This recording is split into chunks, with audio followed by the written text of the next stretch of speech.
no indication. I want to begin with that tragic news out of Baltimore. Let's go ahead and put this up on the screen. So a major thoroughfare. This is the Francis Scott Key Bridge on 695 just outside of Baltimore, collapsing after a large cargo ship runs into it. If you watch this video closely, you can see what appears to be that ship losing power multiple times. It looks like 2 times before hitting this bridge. Of course, there's going to be an investigation to find out exactly what happened here, but this is a significant roadway. You can also see, trucks and vehicles traversing the bridge.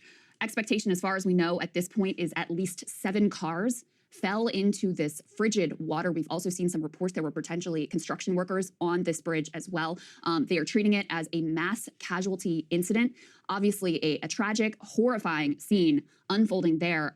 In addition, we know this was actually the first 30 minutes of a 27-day journey that this cargo ship was just embarking upon. We can put another image up on the screen here showing you the aftermath as the sun is just beginning to come up there. I mean, this entire truss bridge collapsing. I saw one person saying this is one of the largest spans of this particular type of bridge in the world. So you can imagine, the number of vehicles that may have been on this bridge, this happening overnight. You can only imagine if this had happened during rush hour.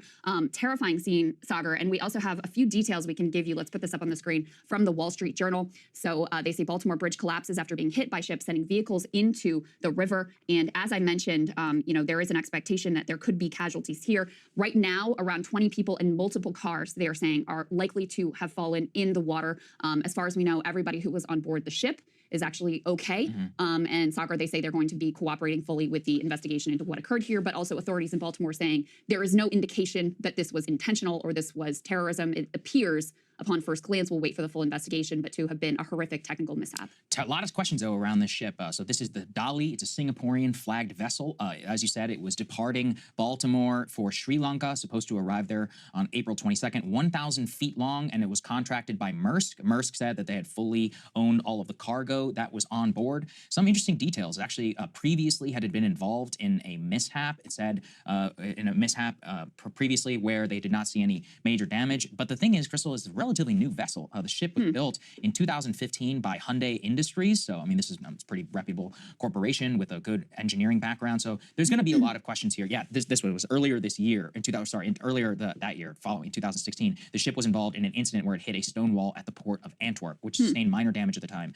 but nobody was injured. So there is quite a bit of regulatory stuff that's going to kick in now in a similar way that the NTSB handles a flight crash. Like, we're going to have to see whether the pilots on board were acting properly, procedure was taking place, whether there was a mechanical failure that was avoidable, whether this was a maintenance issue before it had left port. But clearly we can infer a couple of things. It had just left port. So we really need to examine what exactly led up to this. I mean, this is a major transportation catastrophe here in the U.S. We were both talking beforehand. I don't know how many times you and I have both been on this bridge. Oh, absolutely. Anybody who lives in the DMV has been on the bridge at least a couple of times or, driven. Absolutely. I mean, Kyle's planning to drive to New York